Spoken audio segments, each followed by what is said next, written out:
श्री रामकृष्ण लीला प्रसंग स्वामी शारदानंद जी द्वारा लिखित पाठ संख्या 259। भक्तों के साथ श्री रामकृष्ण देव गोपाल की मां का पूर्व वृत्तांत। उस हालत में श्री रामकृष्ण देव के समीप दक्षिणेश्वर में उनका आगमन। इसके बाद उस दिन जप करना संभव ही कैसे था। गोपाल आकर कभी मेरी गोद में बैठने लगा, कभी जप करने की माला छीनने लगा तथा कभी कंधे पर चढ़ने लगा। इस तरह पूरे कमरे में वह घूमता फिरता रहा।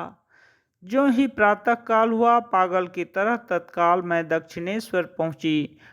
गोपाल भी मेरी गोद में चढ़कर मेरे कंधे पर अपना मस्तक रख मेरे साथ चला।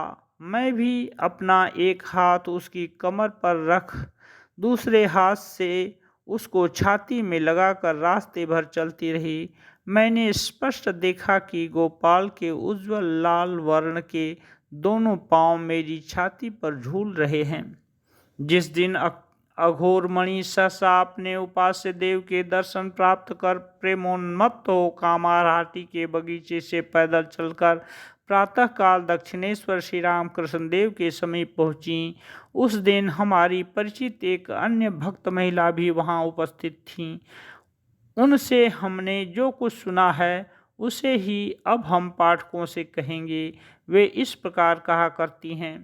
श्री रामकृष्ण देव के कमरे को मैं झाड़ बुहार कर साफ कर रही थी। प्रातःकाल 7 या 7:30 बजे की बात है। उस समय बाहर से गोपाल गोपाल की आवाज़ मुझे सुनाई दी तथा मैंने अनुभव किया कि इस प्रकार शब्द करती हुई कोई श्री रामकृष्ण देव के कमरे की ओर चली आ रही है। मुझे वह कंठस्वर परिचित जैसा प्रतीत हुआ। क्रमशः वह शब्द मेरे निकट ही होने लगा। आंख उठाकर मैंने देखा कि वह गोपाल की माँ है। उनकी स्थिति अस्त व्यस्त पागल जैसी है। दोनों आंखें ऊपर की ओर चढ़ी हुई हैं। आंचल धरती पर लौट रहा है, किंतु किसी भी ओर उनका कोई ध्यान नहीं है। ऐसी अवस्था में पूर्व के दरवाजे से वे श्री रामकृष्ण देव के कमरे में प्रविष्ट हो रही हैं। श्री रामकृष्ण देव उस समय कमरे में छोटे तख्त पर बैठे हुए थे।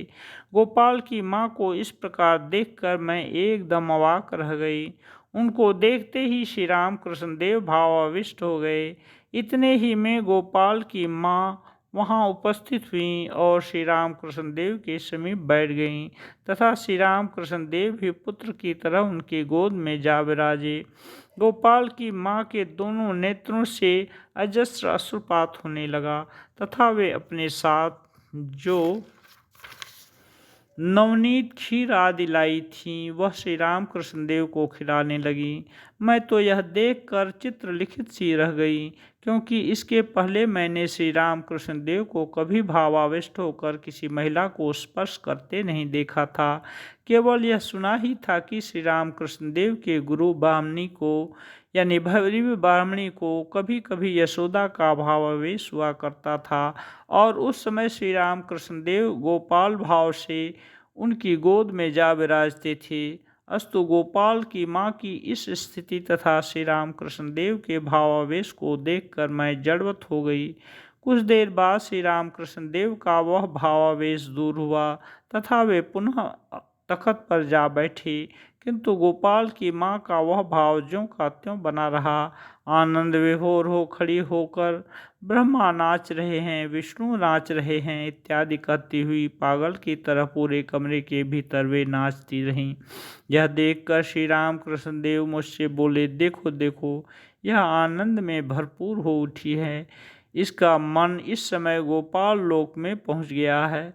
वास्तव में ही गोपाल की माँ को जब भावावेश में इस प्रकार दर्शन प्राप्त होते थे, उस समय मानो वे और ही प्रकार की बन जाया करती थीं। एक दिन भोजन के समय भावाविष्ट होकर गोपाल बुद्धि से उन्होंने हम सबको अपने हाथ से भात खिलाया था। मैंने अपने बराबर के कुल में अपनी कन्या का विवाह नहीं किया था।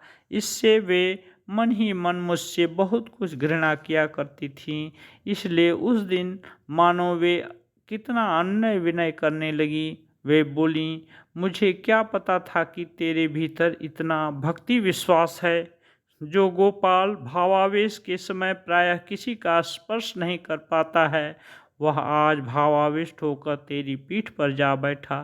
तू साधारण नहीं है।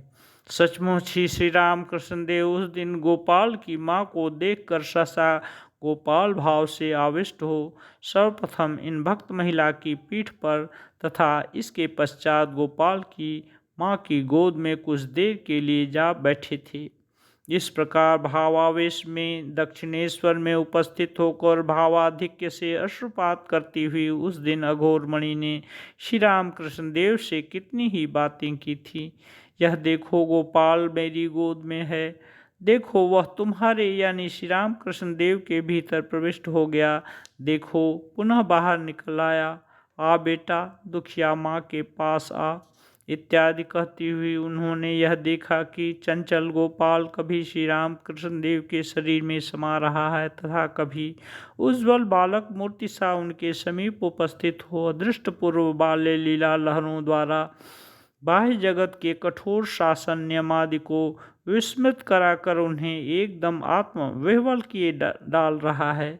ऐसे प्रबल भावावेश में अपने को संभालना किसके लिए संभव है।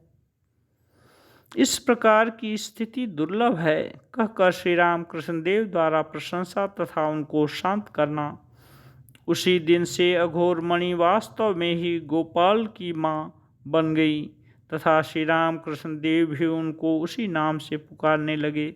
श्री राम कृष्ण देव गोपाल की माँ की इस अद्भुत स्थिति को देखकर अत्यंत हर्ष प्रकट करने लगे तथा उन्हें शांत करने के लिए उन्होंने उनके वक्षस्थल पर हाथ फेरा तथा कमरे में जो कुछ अच्छी खाद्य सामग्रियां थीं वे लाकर उन्हें खिलाने लगे। खाने के समय भी भावावेश में ब्राह्मणी कहने लगी, बेटा गोपाल तुम्हारी दुखिया माँ ने इस जन्म में बहुत दुख से अपना समय बिताया है। तकली से सूत काट कर जनेऊ बनाकर बेचकर उससे अपना जीवन निर्वाह किया है, इसीलिए आज तुम क्या इतना प्यार कर रहे हो।